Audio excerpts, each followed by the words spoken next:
और शेयर जहां पर आज मूव तगड़े आए हैं सत्र में। विश्वमोहन बताइए आज के बिग बजर्स कौन से हैं? अगर हम शुरुआत करें तो सबसे पहले आईटी सेक्टर पे हमें नजर रखनी चाहिए, क्योंकि आईटी सेक्टर में जिस तरह की गिरावट दिख रही है और चौतरफा गिरावट आज दिख रही है, और इसको लीड कर रहा है कोफोर्ड, जहां पे मिड कैप आईटी से गिरावट आ रही है। लेकिन कुछ ऐसे स्टॉक्स है आज के बाजार में जहां पे ऑर्डर के दम पे जबरदस्त तेजी है, यहां पर नजर रखेंगे। एंटनी वेस्ट है, सांघवी मूवर्स है, जीपीटी इंफ्रा है, तो अलग अलग ऑर्डर की खबरें और यहां पर एक जबरदस्त मूव देखने को मिल रहा है। एंटनी वेस्ट में तो 8% के आसपास की तेजी, हालांकि इस साल अगर देखें तो एक बड़ा वेल डिस्ट्रॉयर भी रहा है। आज सरकारी शेयरों में, आज पीएसयू कंपनियों में एक अच्छी तेजी है। कोल इंडिया देखिए करीब करीब 4% की तेजी है, जैसा हम कह भी रहे थे कि यहां पर बीसीसीएल के जो आईपीओ की खबर से भी ये सपोर्ट मिला है। साथ ही कोल का जो इंपोर्ट है अप्रैल से नवंबर के दौरान आप देखेंगे तो 4% घटा है। तो यहां पर इनके जो उत्पादन है वो लगातार एक्सेलरेट हो रहे हैं, तो इनकी डिमांड बढ़ सकती है और एक थोड़ा प्राइसिंग पावर भी मिल सकता है। कोल इंडिया आज के सत्र में अच्छी तेजी दिखा रहा है। मॉइल को देखिए यहां पर तेजी है। बाकी अगर कुछ और स्टॉक्स की बात करें तो रेलवे शहरों में लगातार कल से ही तेजी दिख रही है। इस साल भले ही यहां पे काफी गिरावट दिखी है, लेकिन इस हफ्ते यहां पर खरीदारी लौट आई है और बजट तक इस तरह की तेजी आमतौर पे दिखती भी है।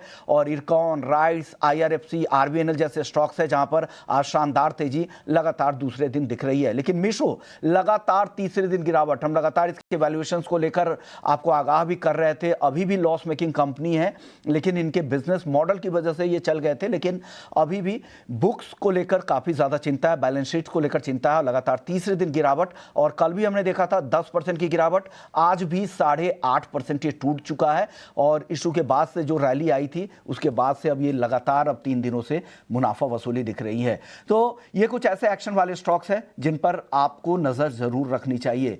दिन के हम 3 बजे आपके लिए अपडेटेड लिस्ट भी लेकर आएंगे, कुछ और स्टॉक्स भी बताएंगे, लेकिन उससे एक और स्टॉक है जिस पर आज हमें नजर रखनी चाहिए, वो है बेलराइज इंडस्ट्रीज का स्टॉक।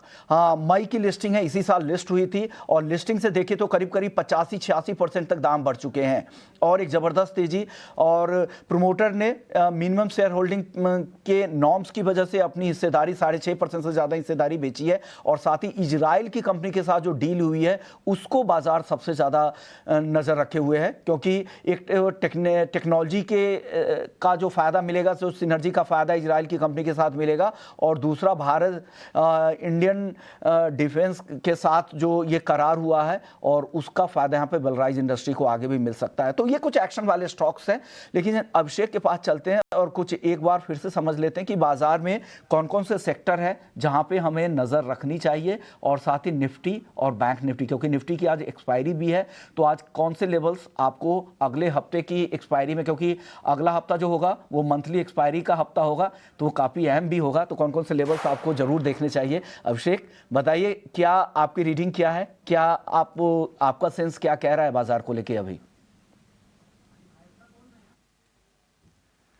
विष्णु देखिए, आज तो मतलब वीकली एक्सपायरी है और मतलब एक्सपायरी पर उठापटक हो रही है। एक रेंज में बाजार है और ये भी है कि 2 दिन बाजार चला था और चलने के बाद आज हम थोड़ा सा ना मोमेंटम को लूज करते हुए देख रहे हैं। एक टफ रेजिस्टेंस है निफ्टी के लिए 26,200 पर। देखते हैं कि उसके पार कब निकलता है निफ्टी। उसके पार निकलेगा तो हर 50 पॉइंट पर रेजिस्टेंस है, तो 26,300 तक पहुंचने में या फिर उसके ऊपर निकलने में ना बाजार थोड़ा दम लगाना पड़ेगा। लेकिन आज हम देख रहे हैं कि सरकारी कंपनीज हैं, एनर्जी, मेटल, पावर में खरीदारी जारी है, लेकिन आईटी में